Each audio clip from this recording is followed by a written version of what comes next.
Assalamualaikum warahmatullahi wabarakatuh. Selamat berjumpa kembali bersama saya Abdul Main di Ruang Tamu Podcast. Pada malam hari ini kebetulan saya kedatangan salah seorang narasumber yang berasal dari Dinas Lingkungan Hidup Kabupaten Parigi Motong. Beliau ini sangat tidak asing juga. Assalamualaikum Kak Idrus. Waalaikumsalam. Salam bulan suci Ramadan Kak Idrus. Salah. Jadi bincang-bincang atau diskusi kita pada malam hari ini terkait Dinas Lingkungan Hidup menyikapi persoalan pertambangan di Parigi Motong. Jadi itu adalah tema diskusi kita pada malam hari ini.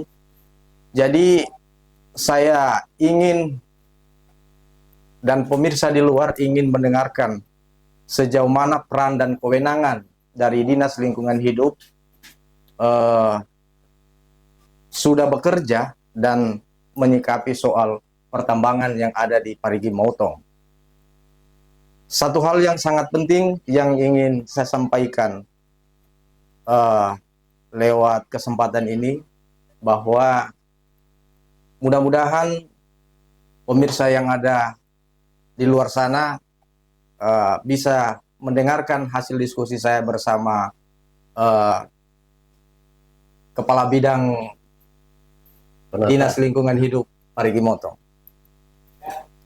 Jadi Kak Idrus, yang pertama yang ingin saya tanyakan sama Kak Idrus ini, sampai di mana kewenangan Dinas Lingkungan Hidup Kabupaten Parigi Motong menangani soal pertambangan di Parigi Motong ini? Oke, ya. Silakan Pak Idrus. Terima kasih Pak Main, jadi tokoh generasi muda yang luar biasa di Parigi ya. Dan teman-teman Ruang Tamu Podcast, Assalamualaikum warahmatullahi wabarakatuh. Selamat malam untuk seluruh pemirsa podcast Ruang Tamu. Pertama-tama saya ingin memberikan apresiasi positif ke teman-teman. Jadi salah satu sarana untuk kita menyebarluaskan informasi namanya kita di Parigi Motong ya.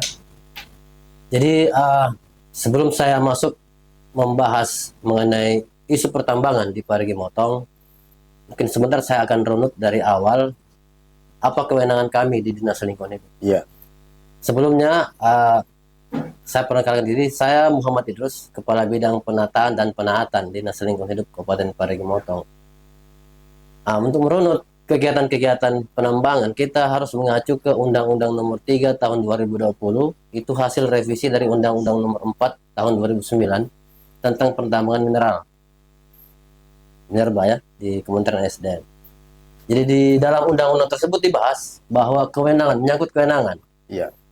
Bahwa untuk pertambangan, untuk kegiatan penambangan yang berhubungan dengan mineral, itu kewenangan itu semua dipegang oleh kementerian. Terus yang untuk non logam atau kita biasa kenal dengan galian C.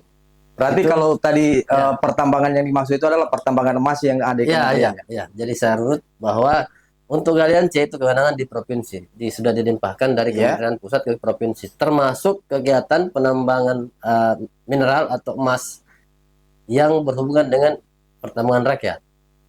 Itu diberikan kewenangan ke provinsi. Jadi semua perizinannya itu keluar melalui teman-teman di pemerintah provinsi Sulawesi Tengah. Jadi kami di Parigi Motong semua terbatas di awal. Jadi sistem perizinan terbaru yang sekarang kita kenal dengan nama OSS, ya itu apa OSS ini? OSS itu singkatan. Jadi saya kurang lupa ya apa, cuma dia sistem OSS RBA. Jadi sistem perizinan terbaru yang kemudian melalui sistem online, online single system ya, OSS. Jadi sekarang itu tidak ada lagi izin di luar dari dinas PTSP. Dulu namanya ada izin lingkungan, ada namanya izin lokasi ya. Sekarang sudah ditiadakan semua. Sekarang cuma satu perizinan, yaitu yang diterbitkan oleh teman-teman di dinas PTSP. Ya. Dinas perizinan terpadu satu pintu. Itu kabupaten atau provinsi? Semua ya. Jadi semua di kabupaten ada PTSP, di provinsi juga ada PTSP. Jadi menyangkut kewenangan, kalau dia kewenangan kabupaten maka dikeluarkan oleh PTSP kabupaten. Nah, Terus apa yang teman-teman dinas-dinas lain? Jadi teman dinas lain itu sekarang cuma sebatas memberikan atau mengeluarkan namanya persetujuan teknis atau pertek. Contoh, teman-teman di dinas PUPR tata ruang, mereka mengeluarkan namanya persetujuan teknis penataan ruang, jadi PKKPR istilahnya. Dulu namanya izin lokasi kan, sekarang PKKPR. Kami dulu namanya izin lingkungan, sekarang berganti ke PKPLH, persetujuan kelayakan lingkungan hidup. Nah itu. Terus lanjut menyangkut kegiatan, semua kegiatan perizinan itu diawali teman-teman masyarakat atau baik pribadi maupun organisasi CV atau apa, Iya. itu langsung berhubungan dengan PTSP dengan mengambil NIB namanya, nomor induk berusaha dulu. Iya, Mereka iya. mendaftar secara Iya. online, mengambil nomor NIB-nya mereka, apakah pribadi atau lembaga. Lembaga. Nah, setelah itu mereka mengupload jenis usaha mereka dalam OSS itu sesuai dengan KBLI, nomor KBLI usaha apa, mengupload. Setelah itu akan terlihat berjenjang ke teman-teman tata ruang untuk melihat kelayakan lokasi usahanya. Oh, Sesuai iya. enggak dengan perda tata ruang setempat gitu. Iya, iya, iya. Nah, jadi mereka mengupload dalam bentuk peta luasan berapa yang mereka inginkan sesuai dengan kegiatan yang mereka ingin lakukan. Teman-teman tata ruang setelah melihat uploadan atau permohonan apakah pribadi maupun lembaga tadi, Iya, iya. mereka langsung mengakses dan menghubungkan dengan perda tata ruang mereka. Apakah lokasi itu sesuai dengan usaha yang mereka mohonkan gitu. Iya.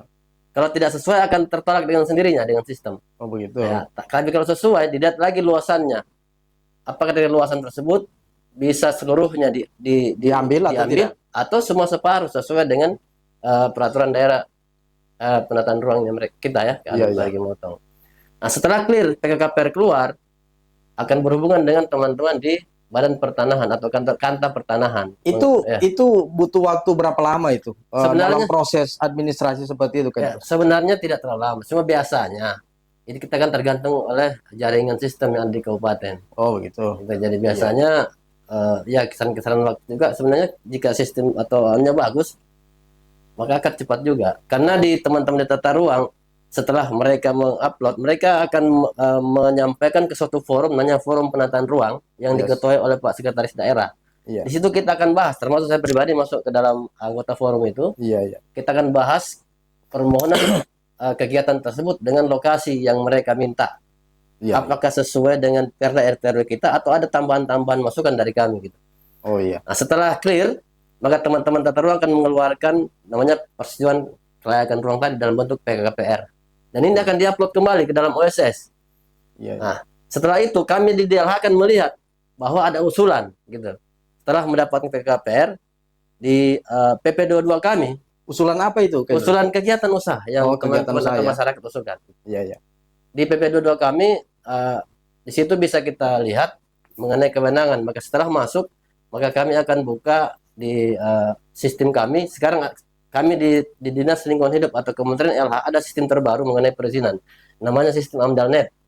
Iya, iya, Nah, setelah kita masuk ke dalam AMDALNet, mengupload peta rencana usaha yang mereka mohonkan, masuk ke dalam sistem AMDALNet untuk mengeluarkan namanya penapisan mandiri.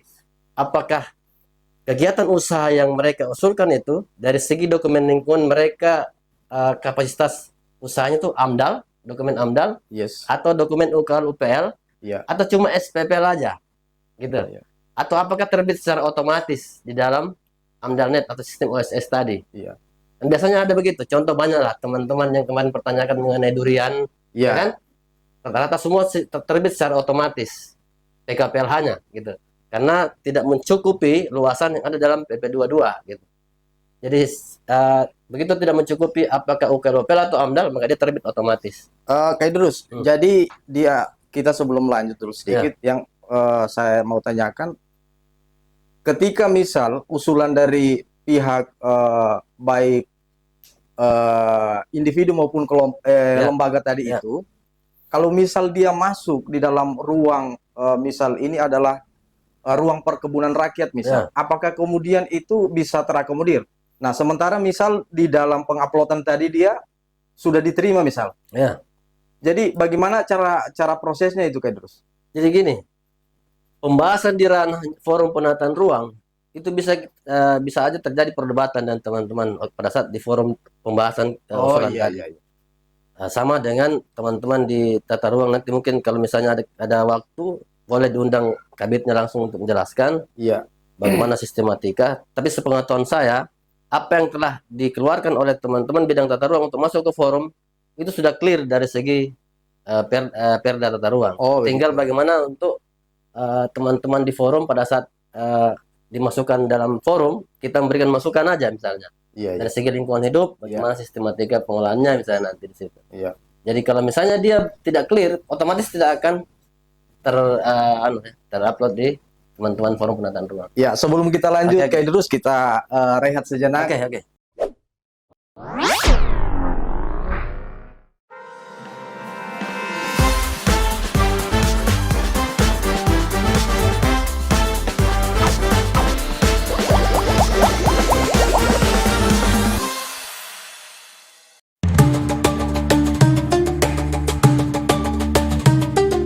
Bismillahirrahmanirrahim.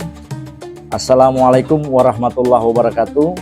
Saya Isram Said Lolo, Ketua Dewan Pimpinan Wilayah Penguatan Ekonomi Kerakyatan Nasional Peknas Provinsi Sulawesi Tengah, mengucapkan selamat menyambut bulan suci Ramadan tahun 1446 Hijriah 2025. Semoga puasa kita 30 hari ke depan nanti berkah dan membawa keberuntungan buat kita dan semua keluarga. Harapan saya, puasa kita laksanakan benar-benar secara totalitas dengan memuasakan mata kita, dengan memuasakan telinga kita dari informasi-informasi yang negatif, dan dengan memuasakan hati kita dari hal-hal yang negatif. Terima kasih. Wassalamualaikum warahmatullahi wabarakatuh.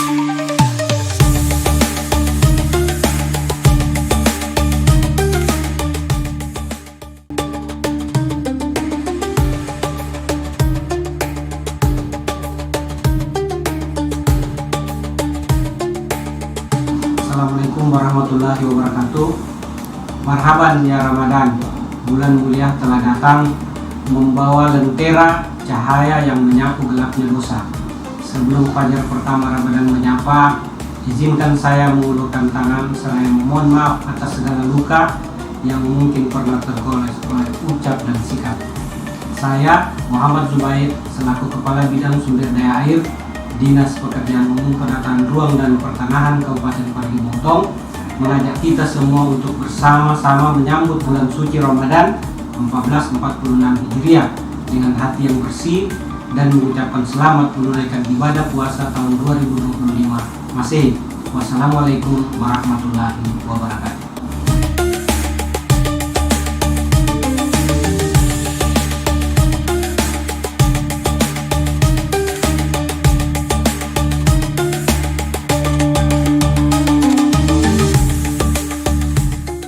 Oke, Kak Idrus, kita lanjut kembali dalam diskusi kita dengan tema menyikapi persoalan pertambangan di Parigi Motong. Tadi saya lanjutkan penjelasannya Kak Idrus. Silakan dilanjutkan. Ya, tadi saya mengenai kewenangannya. Jadi seperti saya bilang tadi bahwa kewenangan perizinan utamanya di pertambangan itu pertama ada di Kementerian Pusat dan ada di provinsi, pemerintah daerah provinsi. Nah, terus apa kewenangan kabupaten? Ya. Jadi kewenangan kabupaten sesuai dengan PP 22 bahwa kewenangan kabupaten menyikapi masalah penambangan jika kegiatan itu sudah berizin misalnya, maka kewenangan kabupaten itu sebatas pemantauan. Jadi kami di DLH Parigi Motong, kami mempunyai 3 fungsional pejabat pengawas lingkungan hidup yang sudah di-SK-kan oleh kementerian. Kami bisa turun ke lapangan sebatas pemantauan. Hasil pemantauan kami itu kami akan laporkan ke teman-teman DLH provinsi yang sebagai organisasi yang mengeluarkan perizinan mereka. Contoh kalau kewenangan provinsi kami bisa melaporkan misalnya ada hal-hal apa, bisa kami laporkan ke DLH provinsi untuk menindaklanjuti untuk mengeluarkan semacam sanksi administrasi. Karena di Undang 32 kewenangan lingkungan hidup itu sebatas sanksi administrasi bagi usaha-usaha atau perorangan yang sudah berizin, sudah berizin. Sanksi administrasi itu ada 4 tahapan. Pertama, teguran tertulis Setelah itu kita kasih waktu beberapa waktu untuk memperbaiki. Terus paksaan pemerintah. Ya. Nah, sekarang baru-baru terbit ada surat terbaru dari teman-teman di kementerian. Di paksaan pemerintah itu kita bisa terbitkan denda.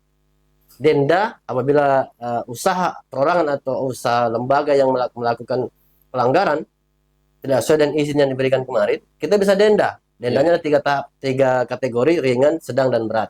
Itu dalam bentuk uang dan langsung di store dan masuk ke pendapatan pemerintah, bukan pajak, NBP. Iya, iya, Denda. iya.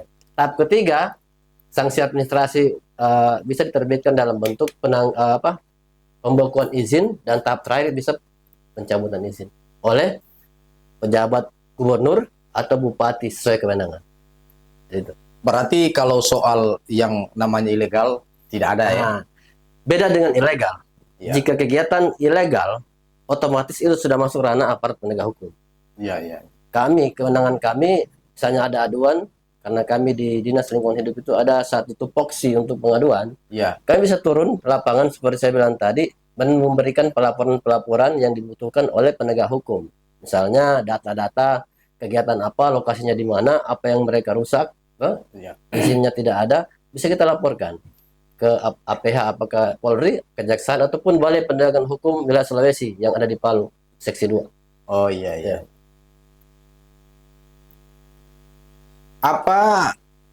Apakah Dinas Lingkungan Hidup Kabupaten Parigi Motong ini dilibatkan dalam soal pembahasan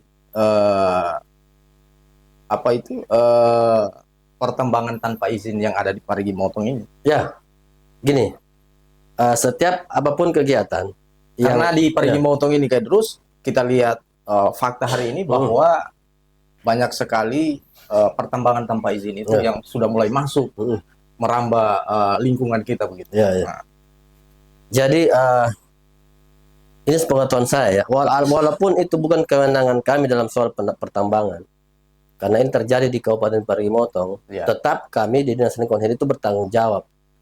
Dalam segi apa? Dalam segi membuat pelaporan dan sebagainya. Apakah kita via kirim lewat email atau WhatsApp ke teman-teman aparat penegak hukum, ataupun ke teman-teman Balai Penegakan Hukum Lingkungan. Gitu. Dinas Lingkungan Hidup sendiri itu dia apakah juga memasukkan laporannya ke kementerian atau bagaimana itu? Bisa kami kirim ke kementerian, tapi tidak langsung ke kementerian, tapi lewat Balai Penegakan Hukum. Oh iya, iya. Balai Gakum itu perpanjangan tangan Kementerian LHK yang ada di Sulawesi. Kantornya di Makassar. Ya. Dan ada kantor di Palu namanya Seksi 2 Balai Gakum LH Sulawesi. Untuk kabupaten belum ada ya? Belum ada. Jadi Seksi 2 itu menangani dua provinsi kalau tidak salah. Provinsi Sulawesi Tengah dan Sulawesi Barat yang kantornya di Palu. Seksi 2 ya. Itu bisa kita laporan ke sana apa-apa yang menyangkut permasalahan-permasalahan lingkungan, apalagi peti ya. Iya. Gitu. Berarti baru di provinsi ada ya? Ya. Jadi kewenangannya itu laporan yang disampaikan ke sana itu misal seperti apa? Misal soal kerusakan hutan atau misal ini sudah merambah kepada perkebunan rakyat Ya, misal. ya. Apakah seperti begitu yang dilaporkan ke sana itu? Iya, jadi laporan-laporan yang ada yang kami laporkan itu menyangkut semuanya. Apakah kegiatan-kegiatan ilegal yang terjadi sudah merambah kawasan? Iya. Apakah sudah merusak sistem sungai dan sebagainya? Dan harus dilengkapi dengan dokumentasi. Jadi ada fakta. Jadi kenapa saya sering teman-teman masyarakat yang ingin mengadu, saya meminta bukti dokumentasi. Yang paling penting kalau kita laporkan misalnya ada titik koordinat. Iya. Lokasi mana gitu, Ya, supaya memberikan fakta bahwa lokasi itu sudah masuk kawasan misalnya, Iya. atau sebatas APL dan sebagainya. Gitu. Nah, biasa jadi kita kedepankan itu proses mediasi. Semua kegiatan itu pasti kita kedepankan proses mediasi. Iya. Apalagi yang melaksanakan kegiatan itu masyarakat. Iya. Jadi saya arahkan biasa, misalnya ada kegiatan yang ilegal, mungkin masyarakat belum paham bagaimana sistem mengurus perizinan. Iya. Saya biasa undang untuk segera melengkapi kegiatan mereka dengan dokumen-dokumen perizinan. Jadi kita arahkan apa yang diurus pertama, apa yang disiapkan dan sebagainya gitu. Apakah yang diusulkan itu misal terkait soal dia punya izin UKL UPL yang ada di yang menjadi kewenangan DLH. DLH itu Ya. sendiri? Jadi semua ya. Jadi dokumen-dokumen perizinan yang seperti saya jelaskan di awal tadi, Ya. apalagi sudah masuk ranah-ranah kewenangan kabupaten ataupun provinsi, itu semua wajib sebelum PKPLH keluar itu didahului dengan penyusunan dokumen lingkungan oleh pihak pemrakarsa, apakah pribadi atau organisasi, sesuai dengan misalnya AMDAL.net, hasil penapisan bahwa mereka wajib menyusun AMDAL misalnya, mereka wajib menyusun AMDAL dengan bantuan konsultan atau UKL UPL. Nah, jika kewenangan itu kewenangan kabupaten, maka dokumen mereka dibahas di kabupaten. Gitu. Oh iya. Tapi Iya. jika kewenangan provinsi, maka akan dibahas di provinsi Di dengan provinsi. mengundang kami untuk ke provinsi untuk membantu pembahasan-pembahasan. Berarti sebagai yang dimintai keterangan begitu juga Iya. terkait soal Soal kegiatan yang akan kegiatan terjadi. yang- Gitu. karena memang TKP-nya ada di Ya, sini di misal Parigi begitu. Motong. Apa masukan-masukannya di Parigi Motong misalnya. Iya. Jadi kita di Dinas Lingkungan Hidup, dokumen lingkungan ini seperti saya sering bahasakan di masyarakat bahwa kitab sucinya kegiatan. Iya. Jadi Iya, tidak iya. bisa lepas dari semua kegiatan itu dokumen lingkungan ini. Betul. Begitu mereka berkegiatan menyalahi dokumen lingkungan, maka itulah fungsi pengawasan, mengarahkan kembali gitu dengan sanksi 4 tadi, teguran tertulis, paksaan pemerintah, pembekuan dan pencabutan izin. Jika mereka keluar dari arahan dokumen lingkungan, maka kita akan tegur dengan sanksi administrasi tadi. Jadi kita bermainnya di sanksi administrasi kalau kita pengawas lingkungan gitu. Berarti hanya sampai di situ batas kewenangan Dinas Lingkungan Hidup ya. Makanya saya bilang kami di Dinas Lingkungan Hidup bukan masuk ke arah-arah pidana untuk menuntut seorang arah pidana, tapi usaha-usaha yang sudah berizin gitu. Ya. Nah, kita arahkan untuk mereka berbalik untuk bagus kembali berkegiatan gitu. Ya. Kita mendampingi usaha investor supaya berkegiatan dalam jangka waktu yang lama. Betul. Jangan ada apa-apa merugikan masyarakat dan sebagainya. Sehingga itu juga bisa menjadi income untuk daerah. Betul. Kan harapannya seperti itu itu. ya. Ketika misal perusahaan ini yang mempunyai izin dia jalan, maka ini ada income untuk daerah. Ya, betul. Kita masih bicara soal seputar pertambangan emas tanpa izin. Ya. Di Parigi Motong ini, apakah kemudian Dinas Lingkungan Hidup itu dalam soal pembahasan IPR itu dilibatkan atau tidak dalam soal peti ini? Gini, jadi kalau menyangkut masalah izin pertambangan rakyat, itu kan beda dengan peti. Kalau peti kan pertambangan tanpa izin. Ya, pertambangan emas tanpa izin. Tanpa izin. Kalau pertambangan rakyat seperti yang terjadi saat-saat ini di Parigi Motong sesuai keputusan Menteri ESDM itu ada 3 blok yang kita diberikan WPR, wilayah pertambangan rakyat oleh Menteri ESDM kemarin. Jadi di mana semua itu, Pedro? Di Kayu Boko ada 10 blok, di Desa Air Panas ada 10 blok, dan Desa Buranga ada 10 blok. Dia 10 blok itu, satu blok itu luasan lahannya sekitar berapa ratus hektar atau berapa puluh hektar? Kalau satu blok kurang lebih ada yang 9, ada yang 10. 10 hektar ya? Ada yang 9, ada yang 10. Yang terus seperti dalam penjelasan Undang-Undang Nomor 49 tadi, Undang-Undang mengenai pertambangan, bahwa untuk kewenangan izin pertambangan rakyat atau untuk pertambangan rakyat itu dibagi ya. Jadi kalau dia memakai kelembagaan, apakah koperasi, apakah CV ya, di lembaga, dia bisa mengerjakan itu maksimal 10 hektar per lembaga. Oh iya. Tapi kalau dia pribadi itu 1 hektar. Oh begitu. Iya. Itu izinnya 5 tahun dan bisa diperpanjang. 5 tahun diperpanjang kembali. 2 kali kalau tidak salah perpanjangan. Itu pertambangan rakyat. Pertambangan rakyat. Itu pertambangan rakyat. Nah, yang kedua, kegiatan-kegiatan yang dilakukan oleh pertambangan rakyat ini di dalam dilakukan misalnya dengan koperasi, itu tidak bisa dari orang luar dari desa tersebut. Oh iya. Jadi anggota-anggota koperasi itu semua yang beralamat di desa-desa setempat yang titik lokus pertambangan itu. Iya. Tapi dari hasil pantauannya Dinas Lingkungan Hidup sendiri, ada tidak temuan soal bahwa ada terjadi masalah dengan dokumen yang diusulkan masyarakat terkait soal wilayah pertambangan itu? Yang saya maksud ini adalah misal begini, yang masuk di dalam kelompok itu misal bukan orang di wilayah situ, ada tidak? Jadi begini, menyangkut isu ya apa yang terjadi sekarang ini menyangkut tiga blok IPR yang Iya. ada. Teman-teman di 3 desa ini sudah mengusulkan sebanyak 30 koperasi. 30 koperasi 30 koperasi. ini berarti 30 koperasi ini di 3 titik tadi itu. 3 titik desa tadi. Berarti satu titik 10 10 koperasi. koperasi. Ya, Iya, iya. jadi sudah ya kemarin. Dan itu di progres sudah di dinas koperasi oleh teman-teman dinas koperasi. Karena mereka kewenangannya mereka ya. Berarti itu sudah fix ya. Iya, sudah fix. Yang kedua, untuk pembahasan-pembahasan ke ranah-ranah lingkungan itu sudah dibahas karena ini kewenangan provinsi ya, seperti saya bilang tadi. Maka pembahasan dokumen lingkungannya, karena ini istilahnya dia persyaratan anunya itu dokumen UKLUPL, bukan AMDAL. Oh, bukan AMDAL ya. UKLUPL. Itu juga harus kita Ya, pastikan nah. apakah kemudian ini pakai Ya. AMDAL atau hanya Dia ukuran. dokumen UKLUPL saja karena dia mungkin IPR ya. Ini sesuai PP 22 kemarin kan. Saat ini dari 30 koperasi itu semuanya sudah terbahas dokumen UKLUPL-nya di daerah provinsi. Sudah dibahas. Cuman untuk Buranga itu sudah keluar 3 izin IPR di Buranga. Iya. Jadi masalah 7 di sana. Terus untuk Kayu Boko kemarin informasi yang saya dapatkan sudah keluar 3 PKPLH. Jadi PKPLH itu seperti saya bilang tadi persyaratan persetujuan teknis kelayakan lingkungan hidup dari daerah provinsi ya. Sebelum keluar IPR itu wajib keluar PKPLH. Sudah keluar 3 untuk Desa Kayu Boko. Menyusul mungkin yang lain. Terus kemarin ada semacam permasalahan-permasalahan menyangkut PKPR. Kami sering jawab pertanyaan teman-teman.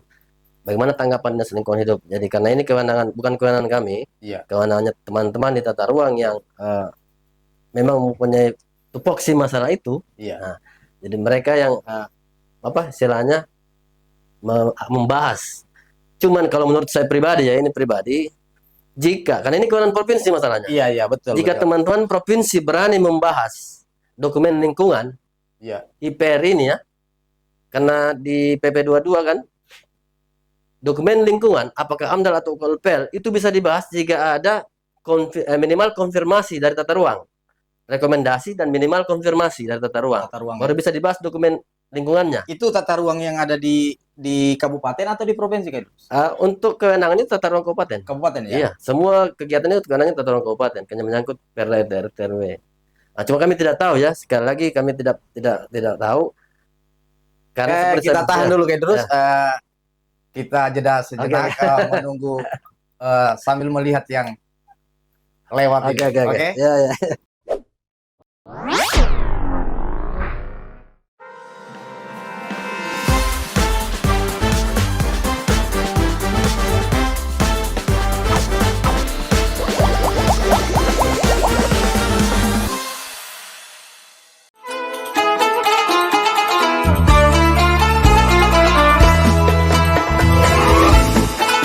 Bismillahirrahmanirrahim. Assalamualaikum warahmatullahi wabarakatuh. Saya Irwan SKM MKes, Kepala Bapeditbangda Kabupaten Parigi Motong, Provinsi Sulawesi Tengah, mengajak kita semua untuk bersama-sama menyambut bulan suci Ramadan 1446 Hijriah. Dengan rendah hati kami mengucapkan selamat menunaikan ibadah puasa tahun 2025 ini. Wassalamualaikum warahmatullahi wabarakatuh.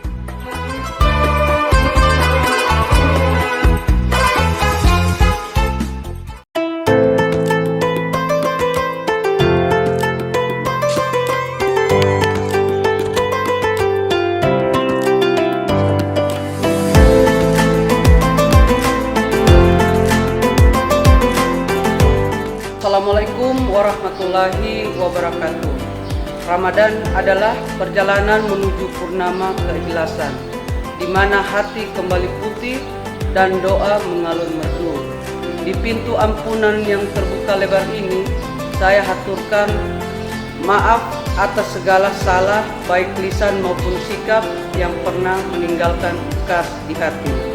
Saya Rahmatia SP, Kepala Bidang Distribusi dan Cadangan Pangan, Dinas Ketahanan Pangan Kabupaten Parigi Motong, mengajak kita semua untuk bersama menyambut bulan suci Ramadan 1446 Hijriah dengan hati yang bersih dan mengucapkan selamat menunaikan ibadah puasa 2025 Masehi. Assalamualaikum warahmatullahi wabarakatuh.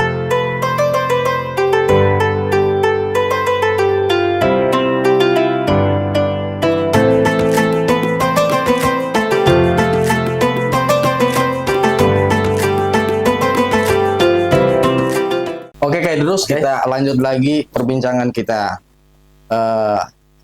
soal pertambangan di Parigi Motong ini. Ya.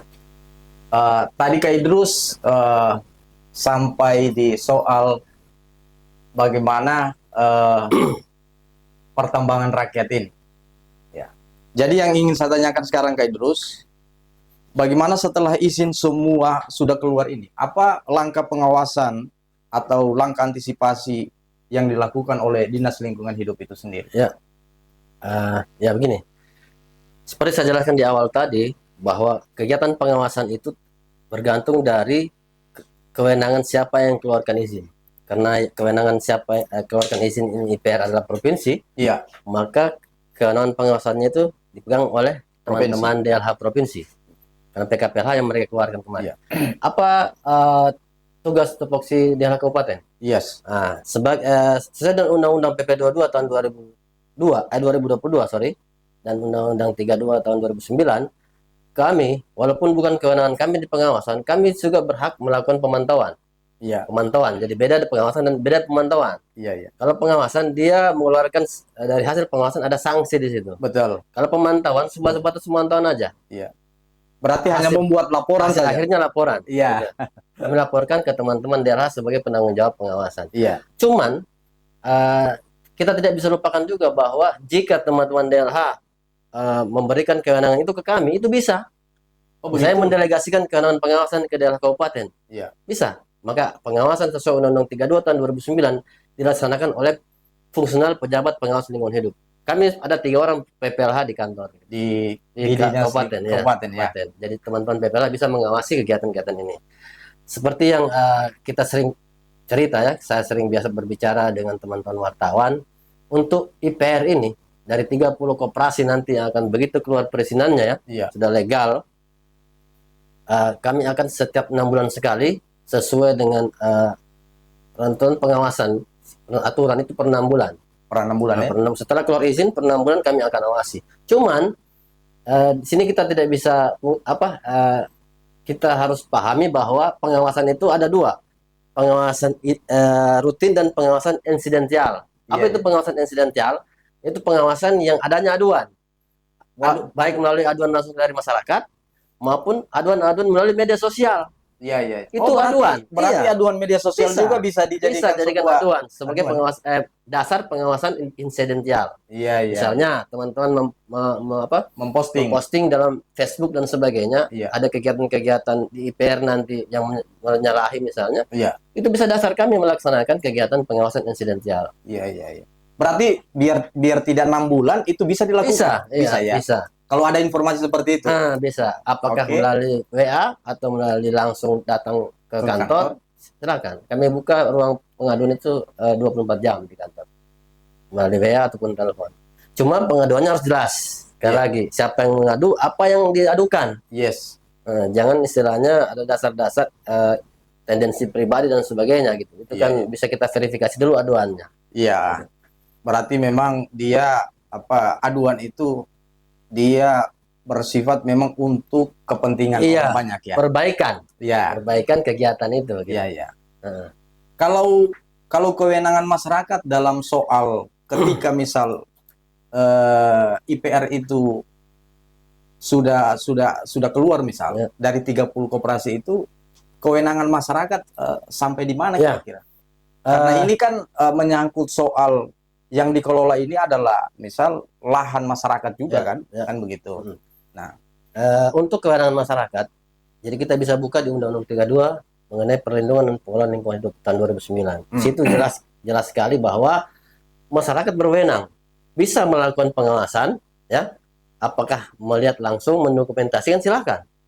Karena ini menyangkut dari impact kegiatan itu ke masyarakat. Gitu. Iya, iya, Jadi betul. bisa masyarakat memberikan informasi langsung ke kami melalui dokumentasi dan sebagainya.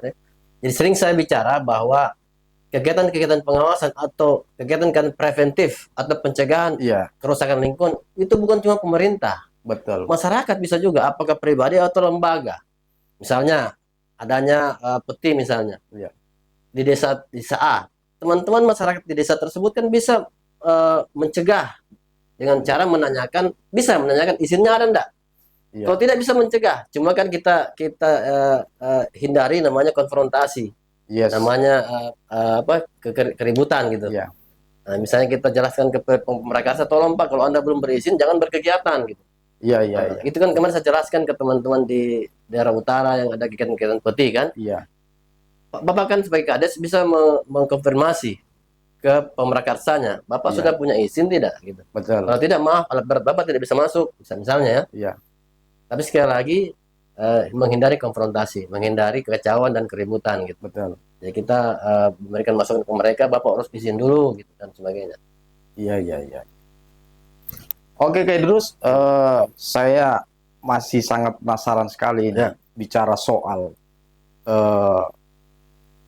pertambangan di Parigi Motong ini, karena ini bagian dari yang sangat seksi di Parigi Motong yang lagi diperbincangkan oleh masyarakat kita. Ya.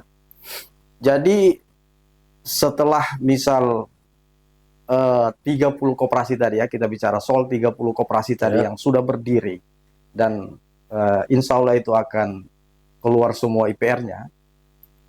Jadi bicara soal pembagiannya itu seperti bagaimana itu, kayak terus pembagian soal hasil dengan pemerintah daerah kita. Walaupun ini ya bukan kewenangan tapi minimal bisa memberikan gambaran begitu sebagai penyampaian awal pada kesempatan kali ini. Jadi gini ya, betul. Apa alasan kenapa kenapa kegiatan itu harus kita legalkan misalnya? Iya. Pertama karena alasan kalau ilegal kan tidak ada penghasilan daerah misalnya. Nah, terus kalau dia ilegal gimana? Oke, sesuai aturan. Jadi ini kemarin saya konfirmasi juga dengan teman-teman dinas pendapatan. Untuk kegiatan-kegiatan penambangan memang tidak ada langsung yang diberikan ya ke daerah, tapi dia bagi hasil. Sistem bagi hasil dari pemerintah pusat. Oh begitu. Nah, ya, jadi daerah akan dapat bagi hasil.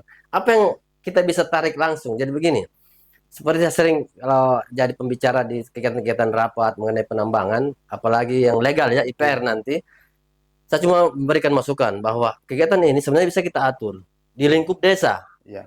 Jadi misalnya desa apa, kayak Boko misalnya atau apa, bagi aja dari 10 koperasi yang berkegiatan, tetapkan saja misalnya untuk persentase kalau kita bisa bahasakan dalam bentuk dana CSR ya. Kalau ini kan ada aturan-aturan tersendiri dia. Berapa persen? Apakah untuk masyarakat? Terus untuk masyarakat digunakan untuk apa misalnya? Jadi saya kemarin bahasakan supaya ini ada tanda mata atau bukti hasil dari penambangan di desa kita. Mungkin kita arahkan ke pendidikan. Pendidikan atau keagamaan, membuat satu pesantren tahfiz misalnya untuk anak-anak di desa itu. Betul. Begitu 10 tahun kita bisa lihat ada berapa puluh orang yang tahfiz dari kegiatan tambang. Betul. Atau misalnya gini, dari berapa anak-anak kita yang tamat, kita bisa sisihkan dana berapa persen untuk biaya pendidikan, mungkin kedokteran. Betul. Mungkin apa? Jadi bisa kita setelah 5 tahun habis masalah penambangan ini, IPR ini, ada hasil bahwa anak-anak desa A misalnya ada 10 jadi dokter gara-gara kegiatan tambang. Itu terserah masyarakat desa kan. Nah, cuma kalau misalnya dari segi pengaturan, seperti saya bilang tadi, maka daerah akan dapat bagi hasil dari pemerintah pusat. Sangat menarik ini, Kak Idrus, menurut saya. Jadi ketika misal bicara soal IPR ini, dia sudah resmi. Kan tadi kita bicara soal ada 30 koperasi itu kan.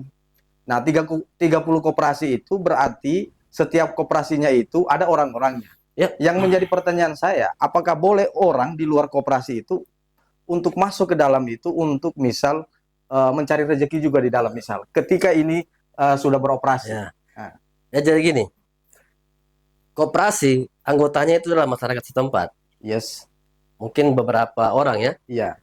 Tapi kita harus lihat fakta kejadian di lapangan bahwa masyarakat yang menambang bukan cuma anggota koperasi. Iya, iya, iya. Mungkin di anggota koperasi sudah ada pembagian dari teman-teman dari dinas koperasi, mungkin bagi Iya. hasil dari hasilnya ya. Iya, betul. Cuma kita tidak bisa menutup mata bahwa masyarakat ada juga yang ingin menambang di lokasi itu dalam lingkup masyarakat setempat. Ya, Jadi, karena itu pasti akan kita tidak akan bisa. ada pasti. Iya, Akan ada. Tidak bisa kita antisipasi. Iya, Cuma betul. saya sarankan kemarin ke teman-teman di apalagi kepala desa setempat, tolong diantisipasi masyarakat di luar dari desa itu.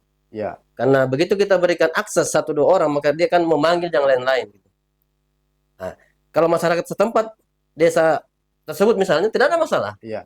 Karena itu sudah diatur juga dalam dokumen lingkungan UKLPL. Oh, iya, iya. Disiapkan lokasi untuk masyarakat penambang tradisional, Yes. diambilkan beberapa bahan bucket untuk mereka tambang, itu setiap saat, setiap harinya. Nah, sehingga mereka juga bisa merasakan hasil dari tambang itu. Iya. Nah, Jadi dia ini model pengolahannya ini kayak terus dia memang betul-betul tradisional. ya, Hanya misal kayak yang kita lihat pada umumnya itu di dulang, ulang, ya. atau misal dia menggunakan alat berat kemudian menggunakan bahan kimia. Jadi gini, untuk IPR, jadi kemarin juga sesuai dengan Undang-Undang Nomor 4 yang dipersyaratkan di Kementerian SDM dan juga persyaratan dokumen LH kemarin, bahwa koperasi bisa menggunakan alat berat satu koperasi. Oh, iya, iya. Terus menggunakan bahan-bahan apa? Jadi dalam PKPLH jelaskan bahwa mereka tidak bisa menggunakan zat kimia berbahaya, Iya. merkuri, sianida dan sebagainya. Yes. Mereka cuma bisa menggunakan salah satu bahan yang mereka pakai itu yang aman lingkungan. Iya. Berarti yang ramah lingkungan. Iya, ramah begitu. lingkungan ya. Seperti apa itu kan, Terus? Yang ramah lingkungan itu Kemarin jelasnya kalau tidak salah, yang sudah disepakati iya, ada dalam dokumennya, ya. dokumen lingkungan Pasti mereka. ada itu Iya. kan. Dan itu memang salah satu item yang akan diawasi oleh teman-teman DLH nanti. Apakah mereka gunakan bahan itu atau tidak gitu. Iya. Kalau mereka tidak menggunakan, mereka menggunakan yang dilarang, terbit sanksi tadi. Iya, iya. Gitu. Betul. Jelaslah kalau Jelas, misal iya. kalau misal itu melanggar dari ketentuan Iya. apa yang sudah disepakati, jelas itu jadi pelanggaran. Kan? Pelanggaran. Oke, kayak terus kita masih bicara soal seputar pertambangan di Parigi Motong Iya. ini memang hal yang sangat menarik karena hari ini orang lagi diiming-imingi dengan hasil yang sangat besar karena pertambangan ini kan, dengan keuntungan yang besar. Iya. Olehnya sudah seberapa banyak luasan lahan yang sudah dikelola menjadi areal? Kalau siapa tahu ada data sama Kak Idrus. Kalau yang saat ini Iya. dari pertambangan itu. Kalau kegiatan pertambangan di Parigi Motong ini, yang sepengetahuan kami di Dinas Lingkungan Hidup, yang legal ya, yang Iya. sudah ada perizinan itu kemarin, pertama di Motong itu ada namanya perusahaan KNK, cuma kan izin IUP-nya itu sudah dicabut KNK. KNK ya. Terus yang kedua ada di Kasimbar itu Trio Kencana, sekitar 12 ribuan kemarin. Cuma kan sampai sekarang tidak jalan gitu, Tidak beroperasi. tidak beroperasi. Itu sudah dicabut juga itu. Belum dicabut tapi tidak beroperasi. Oh iya. Karena belum ada izin operasinya kan kemarin. Iya. Kan. Yang ketiga IPR ini. IPR ini ada 3 lokasi. Rata-rata tiap blok itu kurang lebih 100 hektar. Iya. Ada 10 kelompok. Jadi 3 desa itu kurang lebih 300 hektar. Kalau pertambangan yang di Motong itu kan terus dia apakah sudah resmi atau belum itu? Kalau di Motong, seperti saya bilang tadi, kalau KNK itu sudah dicabut IUP-nya. Jadi sudah tidak lagi izinnya sudah dicabut. Terus ada satu IPR juga yang dilakukan oleh BUMDes Desa Lobu. Iya. Itu sampai tahap pembahasan dokumen AMDAL kemarin. Belum berprogres ke izin. Oh begitu. Ya, kemarin. Saya tidak tahu apa masalahnya kenapa terhenti. Mungkin karena kewenangannya masih di kementerian kemarin. Iya. Saya tidak tahu kenapa mereka tidak lanjutkan pada saat sekarang. Oke, Kak Idrus, sudah sampai kita pada acara puncak. Saya minta closing statementnya Kak Idrus terkait menyikapi soal pertambangan di Parigi Motong ini. Jadi, apa pesan-pesannya Kak Idrus terhadap seluruh masyarakat dan publik dan pemirsa ruang tamu podcast pada malam hari ini? Terima kasih. Jadi sebagai closing statement pada malam hari ini, bahwa kita ketahui kegiatan penambangan itu sama dengan 2 mata uang logam. Yes. Di salah satu pihak kita beranggapan bahwa akan menimbulkan tingkat kesejahteraan masyarakat. Iya. Yang di satu pihak lagi menimbulkan kerusakan lingkungan gitu. Gitu. Jadi memang kami sangat mengharapkan kepada seluruh masyarakat kegiatan-kegiatan walaupun bukan penambangan, kita sangat mengharapkan melegalisasi kegiatan-kegiatan tersebut. Iya, iya. Kenapa? Ya kita melegalisasi kegiatan, minimal kita bisa minimalisir kerusakan. Yes. Karena kenapa? Ada arahan kegiatan di situ. Betul. Ada kegiatan pengawasan. Beda kalau dia ilegal. Kami tidak bisa turun pengawasan ke sana. Betul. Semua kegiatan pasti dilakukan oleh aparat penegak hukum langsung. Iya, betul.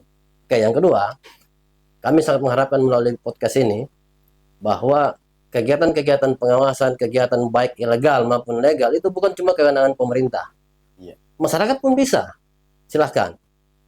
Dalam hal ini memberikan informasi-informasi ya, utamanya aduan-aduan ke kami, utamanya yang ilegal tadi. Ya, misalnya memberikan pengertian ke pemrakarsa usaha bahwa kegiatan Anda wajib legalkan dulu baru berkegiatan. Nah, yang ketiga, kita harus ketahui bahwa dokumen rencana pembangunan jangka panjang Kabupaten Parigi Motong yang sudah terbit kemarin, Iya, iya, iya. itu visinya adalah menjadikan Parigi Motong sebagai sentra industri pertanian. Jadi kita tidak bisa lupakan itu. Ya, tapi tanda kutip, jadi kami sebagai pribadi juga tidak bisa menutup akses bahwa sumber daya alam kita itu dari segi penambangan ada gitu. Cuman harus kita legalkan. Kenapa? Karena begitu legal seperti saya bilang tadi, maka kegiatan-kegiatan itu akan terkontrol. Ya, walaupun bukan kewenangan kabupaten dalam hal penentuan izin ya, terkontrol, bisa kita mengawasi, dan memang tujuannya kan untuk kemaslahatan masyarakat. Iya. Mungkin itu saja. Mudah-mudahan nanti masih ada waktu nanti ke depan kita berbicara, kita akan membahas mengenai strategi-strategi pengawasan yang akan kami lakukan pada saat. Oke, terima kasih banyak Kak Idrus atas kesempatannya pada malam hari ini telah hadir di ruang tamu podcast kami. Saya Abdul Main mengucapkan terima kasih atas kesempatannya pada malam hari ini dengan ucapan Assalamualaikum warahmatullahi wabarakatuh. Waalaikumsalam warahmatullahi wabarakatuh.